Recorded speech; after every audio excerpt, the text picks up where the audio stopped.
du vielleicht auch von deinem zeigen oder so? Mhm.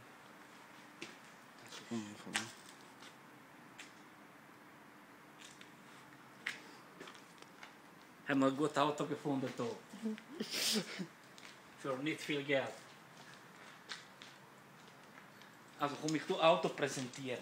Genau. Also schau, alles Glas. Das von da bis da ist alles Glas Schiebedach. Also Glasdach. Dann hat er da Schiebedach. Auch aus Glas, wo man kann so wegnehmen kann, hinten. Dann hat er hier ein kleines Fenster, damit sie besser raussieht, weil die Säule nicht im Weg ist. Ist alles Leder drin. Und Gangschaltung hat er auch. Ist ganz sauber.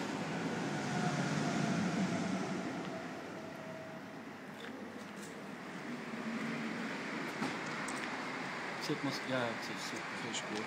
Das ist super. Da hat er einen kleinen Schaden. Das von hier bis hier ein bisschen gedrückt.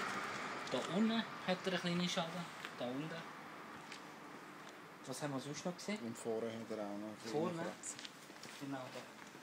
Da hat er auch noch Schaden. Da.